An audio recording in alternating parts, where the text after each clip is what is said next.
Hi everybody, we have an Australian Labradoodle video update for you.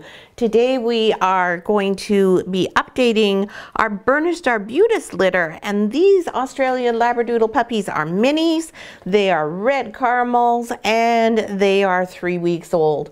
Hi, I'm Claire from Isle Labradoodles, and I'm here with Mama Labradoodle Juniper, who is having a great time sitting on my lap and getting all sorts of extra cuddles, and we're here with all of her puppies that are 3 weeks old. And in today's video, we're going to tell you all about the milestones that the puppies have reached over the last week. We'll tell you a little bit about what the puppies have been doing, and we'll give you an update on Mama Juniper as well.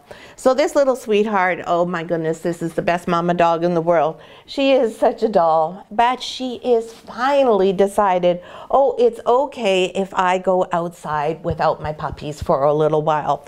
So now, I think we might have created a monster, because we started taking her out the back and letting her run around and sniff and stretch her legs. Juniper, she may be small, but holy cow, she is so speedy and she can go, go, go. If you ever wanted to go on a marathon hike, this would be the girl to take with you. But in any event, she can go and she can cover so much ground. We've got 5 acres out the back, and she just loves to go out there and run around. We have lots of rabbits, quail. We even actually have bear and cougar. We don't see them very often, thankfully. And she sniffs about. She finds where all the quail nests are. She loves to go and raid the nests and eat some of the eggs if she can find them, which is kind of funny because I know at home with her guardian, she doesn't care for eggs, especially quail eggs, but she likes them when she can find them out the back. She finds where all the rabbit holes are, where the bunnies are coming in and out through the fence, and just has a really wonderful time. And she goes out with the other mums now. As long as they're outside, she's not too crappy with the other mums. If they're anywhere near her babies, it's a different story. So we do keep them completely secure and separate from one another at any time when they're inside the house. So Juniper's really feeling a lot more energetic and a lot more, I think she's just a little bit happier because she gets to come out more. And she's happy to come out and hang out with us in the kitchen. She enjoys coming and sitting in the courtyard with us, and just instead of having a glass of wine, she watches us have a glass of wine in the evening and likes to come and sit on our lap, brings a couple of toys out. She can hear her puppies. She's just right out the door in front where they are located, so she feels quite safe and secure being out there and hanging out with us. Juniper is a very affectionate Australian Labradoodle, and her puppies are going to be very similar. Now, if I can just get you to not sit on me for just a minute, Junie, thanks. So what's happened with the litter this week? Well, quite a few things have been going on. You'll see they're sleeping on a towel. And you'll see that under the towel we have pee pads. And that's because now at 3 weeks, they're starting to go to the bathroom on their own quite a bit more. And Juniper's not cleaning up everything anymore. So the pee pads are a really easy way for us to put them down, pick them up, and change them so that their bed stays nice and clean, dry, and fresh for them. And the towel is down here for 2 purposes. In case Juniper thinks it's a good idea to dig the pee pads up, which she sometimes does. Sometimes she even rips them up. She has the towel instead to distract her, hopefully. And also the towel acts to teach the puppies, this is your bed, this is your sleeping area, and over here where there's a different texture, that's where you're supposed to go to the bathroom. So it's just the first step in getting the puppies into their own bed and starting on that natural instincts in terms of their house training. So these puppies, the other thing that's happened is their ears have opened and they can now hear. So now when we come in, it's quite fun. They lift their heads up and they talk to us. And these puppies can talk. They have quite a lot of voice for puppies who are still so young. It's really fun to listen to them. And now it feels like their personalities are all starting to emerge and we can really get to know them. Because as people, we rely on communication that's verbal and also our sight to get to know one another. And that's where all of our cues come from. Whereas dogs rely more on their nose and a little less on their hearing and their sight. So what's going to happen now that we have all of these senses working in the puppies is we're already going to be starting with our desensitization, hello angel, which is step 1 of socialization for the puppies. So now what we do is we start exposing them to different sounds. So they'll hear things like, and you'll see already they're quite used to hearing me do that, so that they don't get startled. They just really put their heads up and go, oh yeah. And they know now that when they hear that, it's me, or it could be Taylor or Reynolds coming in if that's what they do. The 3 of us all have a different routine that we do with the puppies so that they get exposed to a lot of different things. And that's what we want for them. We want them to have lots of different experiences. But the key to all of these experiences, no matter what they are and when they happen, is that they're positive. So we wouldn't want to come in here, for instance, and start blaring a siren, because that would be really frightening as a baby puppy. That would be too much for them to deal with. So you have to take things in steps, and you do things gradually, and you make sure that what you are exposing them to is positive. And you're going to hear me say that over and over and over again, because it is the most important thing when we are socializing our puppies. And socializing our puppies is probably the most important thing we can do for them. I guess Blue Collar figures that he needs to have a bunk bed there made out of his siblings. So lots of sounds can be like just this, where we rattle the walls. When we bring the dishes in, we bang them a little bit more. You know, when we're cleaning, we pat on the rails, all sorts of things like that. And the dogs also have their own Alexa in here.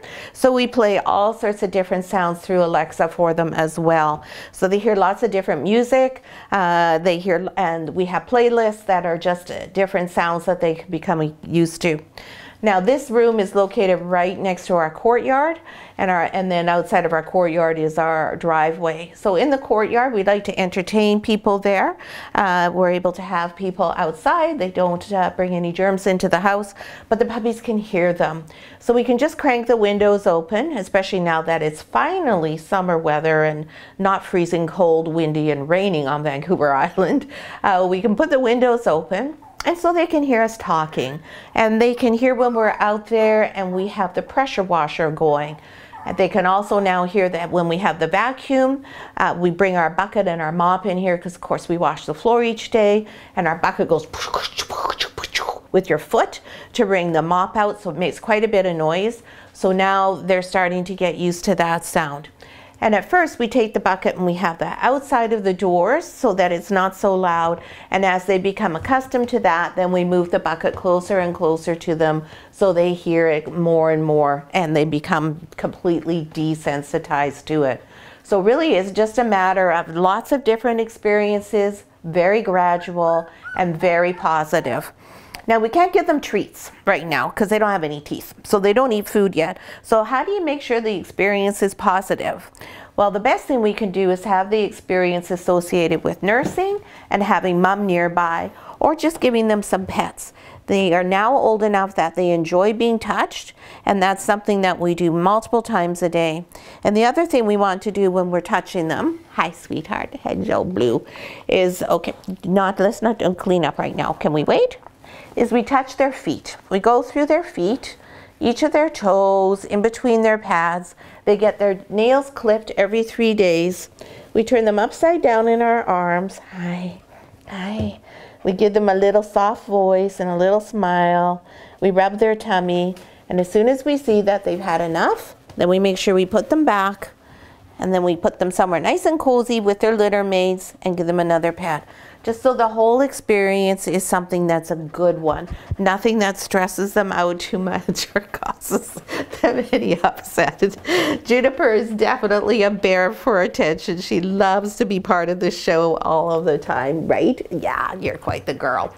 All right, so that's what the puppies are up to right now. Juniper herself is still eating really well. She has a great appetite. She's just doing fabulously with that, and being a wonderful mom to these kids. So now we'll go through each of the puppies in birth order and give you their weights, and you'll be surprised at how much these puppies are weighing already. Yeah, that's my microphone wire. We'll just take that out of there, trying to get into the mic pack. Whatever you don't expect a puppy to get into is, of course, what they will get into.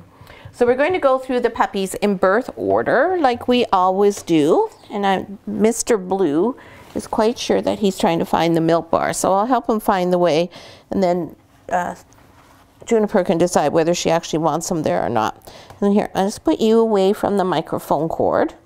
Yes, we don't want you eating that. No, that's not for a puppy. I'll just shove it behind me a bit. So firstborn in this litter is Red Collar. Hello, sweetheart. And Red Collar is a girl, and she's this beautiful, big, chunky red caramel girl. Really a beautiful deep red color.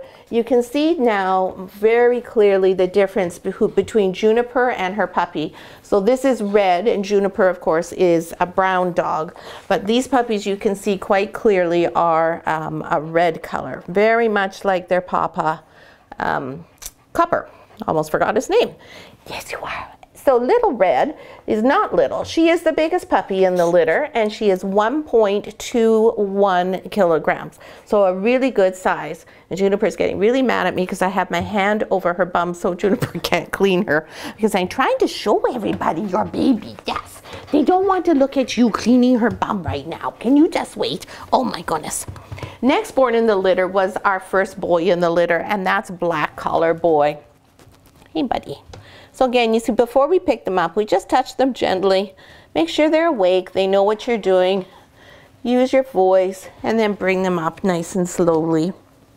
Hey, Black. Hi.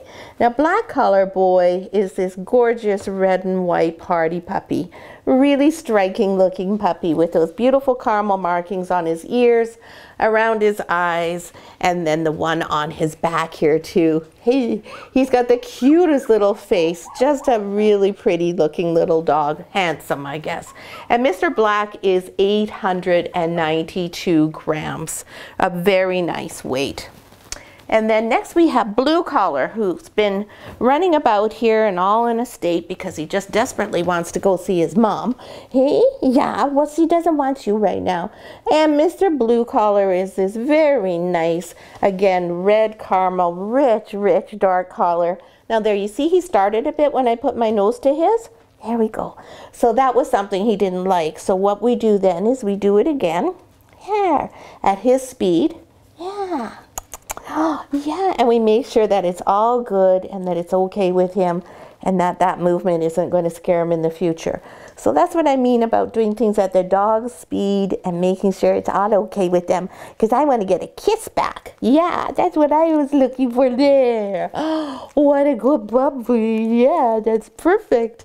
And Mr. Blue Collar is 1.15 kilograms, almost as big as Red Collar Girl. And next we have Green.